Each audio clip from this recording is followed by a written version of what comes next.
یا محلن مرفوع ہے. محلن کا مطلب کہ اس کے محل پر، اس کی جگہ پر اعراب تو موجود ہے لیکن نظر نہیں آ رہا، تبدیل نہیں ہوتا وہ ایک ہی حالت.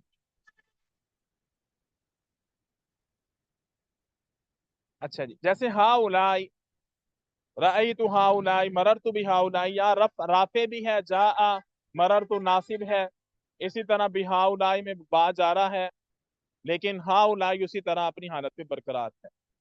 ان مثالوں میں جا رأیت اور حرف با عامل ہیں، اور ہا اولائی مبنی ہے کیونکہ عامل کے بدلنے سے اس کا آخر بدل نہیں رہا.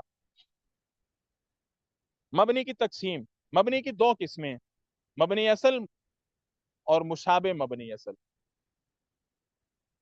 مبنی اصل تین ہیں، ذہن میں رکھیں ان کو. ایک فعل ماضی، ایک امر حاضر معروف، اور ایک سارے کے سارے حروف. یہ مبنی اصل ہیں. کہہ رہے مبنی اصل وہ مبنی ہے جو اصل کے اعتبار سے مبنی ہو، جیسے نصرہ من. مبنی اصل تین چیزیں، فعل ماضی، فعل مضارع، فعل ماضی معروف اور مجہول، فعل امر حاضر معروف، اور حروف سارے کے سارے. مشابہ مبنی اصل کون ہے؟ یعنی جو مبنی اصل کے مشابہ ہیں. کہہ رہے ہیں وہ مبنی ہے جو اصل کے اعتبار سے مبنی نہ ہو لیکن مبنی اصل کے ساتھ مشابہت کی وجہ سے مبنی ہو گیا ہو. جیسے ہوا ضمیر، یہ اس لیے مبنی ہے کہ مبنی اصل من کے ساتھ اس کی حروف کی تعداد میں مشابہت ہے. اس کے دو حروف ہوتے ہیں فعل کے، اس کے بھی دو ہیں. مشابہ مبنی اصل دو چیزیں ہیں، اس میں غیر متمکن. نمبر دو، فعل مضارع جب نون جمع مؤنث اور نون تاکید کے ساتھ ہو. فعل مضارع دیکھیں، ہم نے ابھی پڑھا تھا کہ فعل مضارع کے صرف دو صیغے مبنی ہوتے ہیں جمع کے، لیکن استاد فعل جی، مضارع کے اور جی جو ضمائر ہیں، ضمائر میں بھی تو کبھی بھی اعراب نہیں بدلتا، تو اس کو ہم مبنی جی اصل کیوں نہیں کہتے؟ مبنی مشابہ اصل کیوں، مشابہ مبنی اصل کیوں کہتے ہیں؟ مبنی اصل میں شامل کرنا چاہیے تھا نا، کہ کبھی بھی تو اس کا اعراب تبدیل نہیں ہوتا، اس کو مشابہ کیوں کہا؟ ٹھیک ہے. دیکھیں مبنی اصل کا مطلب یہ تھا کہ جس میں اعراب میں بالکل بھی تبدیلی نہ ہوتی ہو نا، وہ ایک ہی حالت میں رہتے ہیں. جیسے ضربہ، یہ ماضی ہے مبنی پر فتح ہے، امر ہے یہ ضریب مبنی پر سکون ہے. ٹھیک ہے. حروف ویسے ہی مبنی پر سکون ہوتے ہیں، جیسے من ہے، علا ہے، اپنی حالت میں مبنی ہے. لیکن ضمائر جو ہے نا، ضمائر یہ بدلتی رہتی ہیں. ٹھیک ہے.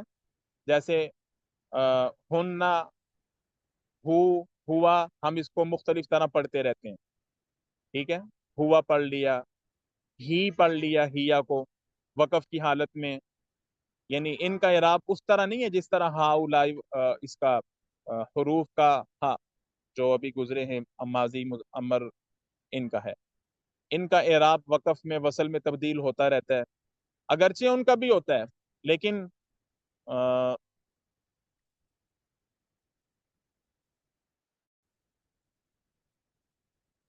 جس طرح یعنی ان کا اعراب، بلکہ میرے خیال سے اس تعویل کی بجائے چونکہ وصل وقف میں وہاں مبنی میں بھی اس میں بھی ماضی میں بھی فرق پڑتا ہے، تو ہم سیدھی یوں ہی بات کہتے ہیں کہ عربوں کے سے سنا ہوا جو طریقہ ہے اسی کے مطابق ہی ہے. آپ کا سوال کا جواب مطلب اسی طرح ہی میں دے سکتا ہوں فی الحال. جی ٹھیک ہے. پہلے میرے ذہن میں وقف وصل کا آیا ہے، لیکن چونکہ ماضی بھی مبنی میں وقف وصل میں ضربہ ضرب بدلتی رہتی ہے، ایک اس میں وقف میں جزم آ جاتا ہے، تو پھر وہ جواب نہیں ٹھیک بیٹھ رہا. جی اس میں ٹھیک ہے. مزید میں غور کر لیتا ہوں. آپ کا سوال اپنی جگہ برقرار ہے، اس کا جواب مطلب یہ نہیں ہے، مکمل جواب نہیں. جی ٹھیک ہے. اچھا جی.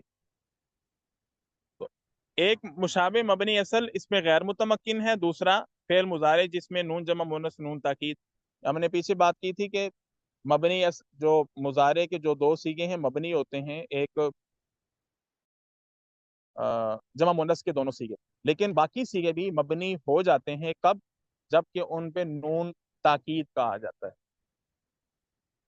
نون تاکید کا، جیسے لینصرن، لینصران وغیرہ. جب یہ آئے گا تو تب یہ مبنی ہی کہنا ہے. فائدہ، فعل مضارع کے نون اعرابی والے صیغے نون تاکید لگنے کے بعد بھی معرب ہوتے ہیں.